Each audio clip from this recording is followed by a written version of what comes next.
Assalamualaikum warahmatullahi wabarakatuh. Perkenalkan, nama saya Vita Kusumaningsih dari kelas 3 di 4EB NLP 057. Pada video kali ini saya akan menjelaskan tentang praktikum ke-13 VLSI yang berjudul Perancangan Digital pada Device FPGA, di mana tujuan dari praktikum ini adalah membuat rangkaian ALU atau Arithmetic Logic Unit dengan menggunakan VHDL. Kemudian pemanfaatan core generator pada Xilinx Design Tool dan implementasi rancangan pada FPGA device. Yang pertama, saya akan membuat sebuah project baru di mana pada project tersebut terdapat program VHDL dan test bench dari ALU 8 operasi seperti pada percobaan ke-9. Caranya tetap sama, yakni mengklik new project, kemudian memberikan nama project. Di sini saya akan memberikan nama divider seperti ini. Kemudian top level source type-nya adalah HDL dan klik next. Setelah itu project settings adalah sebagai berikut, kemudian diklik next dan diklik finish.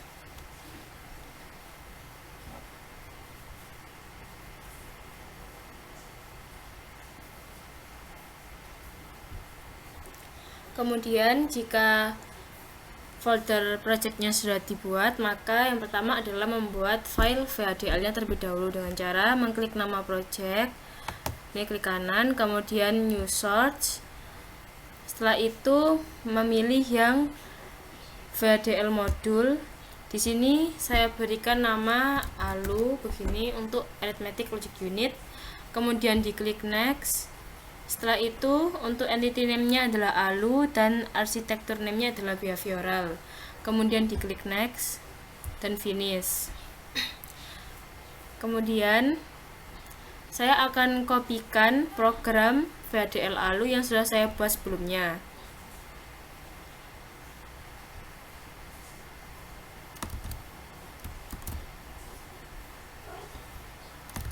Ini saya hapus, saya kopikan. Setelah itu,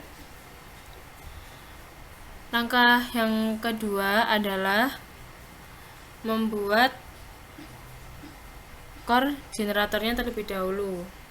Caranya adalah dengan mengklik kanan nama VHDL modulnya, kemudian klik new source. Setelah itu memilih yang IP core generator. Kemudian di sini saya berikan nama divider juga. Setelah itu diklik next dan di sini dipilih yang math function, kemudian dipilih yang divider, kemudian yang divider generator, dan di sini tidak ada simbol dolar dan gembok sehingga IP ini sifatnya adalah tidak berbayar atau gratis. Kemudian diklik next dan diklik finish. Nah, jadi core generator ini merupakan fasilitas dari Xilinx yang gunanya untuk menambahkan fungsi khusus berupa desain IP core yang sudah siap dipakai, sehingga untuk menambahkan fungsi atau komponen baru yang sifatnya cukup rumit, maka bisa menggunakan core generator sebagai solusinya. Tetapi tidak semua fungsi pada core generator ini dapat digunakan secara gratis seperti tadi. Untuk fungsi-fungsi yang tingkat kerumitannya cukup tinggi, maka dilisensikan atau berbayar. Nah, di sini sudah muncul jendela divider generatornya, di mana untuk dividend and quotient weight ini saya atur levelnya adalah 4 bit. Kemudian untuk divisor width-nya juga 4. Kemudian untuk operan sign-nya ini saya pilih yang unsigned seperti itu. Untuk clock per division-nya dipilih 1. Nah, jika clock yang digunakan semakin tinggi kecepatannya, maka kecepatan paralelnya ini juga akan semakin tinggi dan resource-nya juga akan semakin besar. Kemudian pada sebelah kiri GUI terdapat blok komponen. Di sini ada clock. Nah, clock ini sinyalnya adalah rising edge. Kemudian ada RFD atau ready for data, di mana sinyal ini adalah sinyal ketika core siap mengambil operan baru. Kemudian di sini ada input dividend. Dia menyatakan pembilang atau bilangan yang dibagi kan, kemudian lebar bitnya ditentukan oleh dividend and quotient weight di GUI. Jadi di sini adalah kita untuk menentukan lebar bit dari dividend. Kemudian input yang kedua ada divisor, di mana divisor ini menyatakan penyebut atau pembaginya. Dan lebar bitnya ditentukan oleh divisor width di GUI. Jadi di sini ditentukan di sini lebarnya. Sedangkan outputnya juga ada dua, yaitu quotient, di mana quotient ini menyatakan hasil pembagian, dan lebar bitnya ditentukan oleh dividend and quotient width GUI. Di sini 4 bit lebarnya. Kemudian untuk output yang terakhir adalah fraksional. Nah, fraksional ini menyatakan sisa hasil pembagian, dan lebar bitnya ditentukan oleh fractional width di GUI. Jadi ini sudah otomatis ditentukan. Kemudian langkah selanjutnya adalah mengklik generate.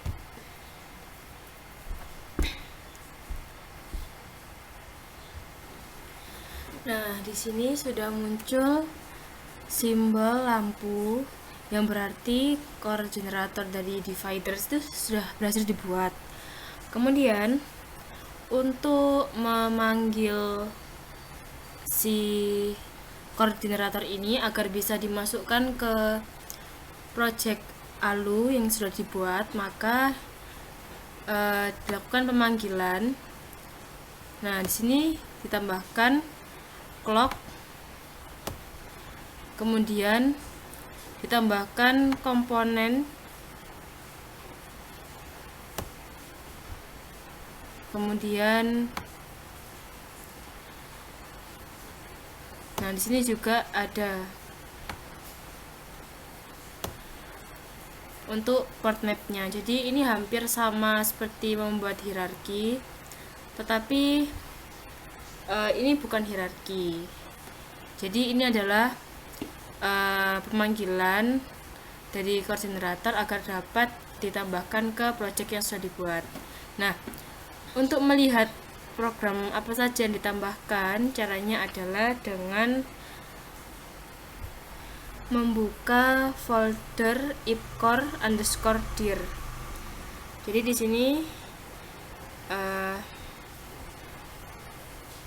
bisa dilihat pada folder project divider yang sudah dibuat ini. Kemudian nah ini ada folder ipcore_dir, kemudian dicari yang ekstensinya adalah WHO. Nah, ini diklik, kemudian dibuka dengan Notepad++ untuk mengetahui apa saja program yang harus ditambahkan.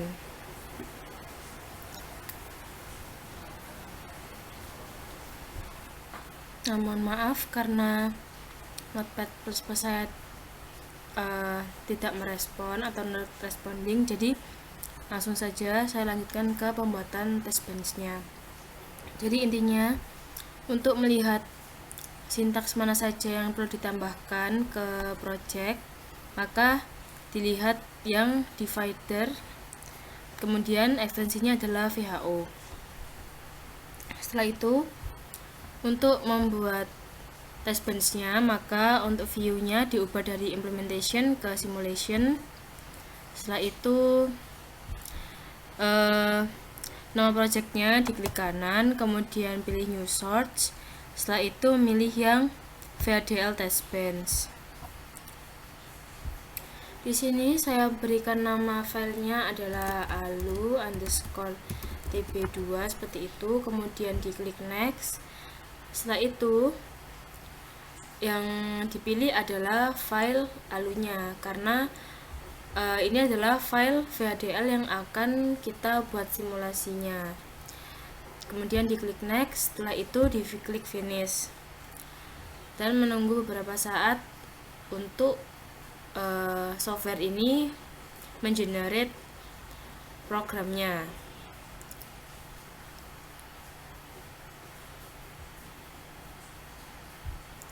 Nah, ini sudah muncul. Kemudian di sini saya akan mengkopikan program yang sudah saya buat sebelumnya.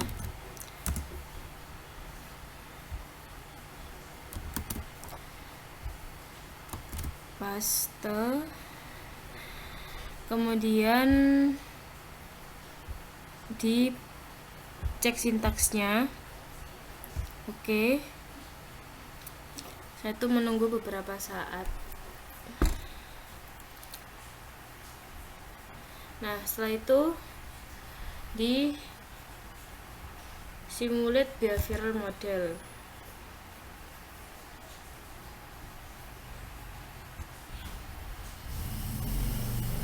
Di sini sudah mulai muncul untuk meng-create sinyal-sinyalnya. Kemudian ini masih belum terlihat, maka dipilih yang zoom to full view, di zoom in sampai sinyalnya benar-benar terlihat.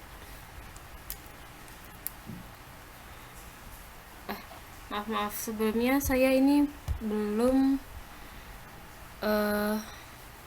mencek sintaks untuk file VHDL-nya.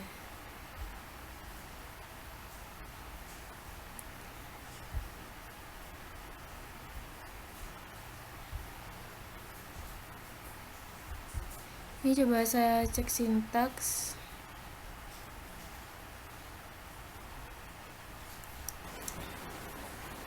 Setelah itu coba saya generate lagi untuk yang test bench-nya.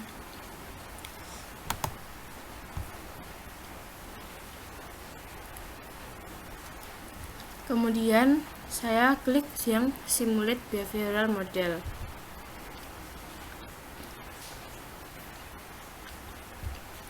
Nah, ini sudah muncul pulsanya.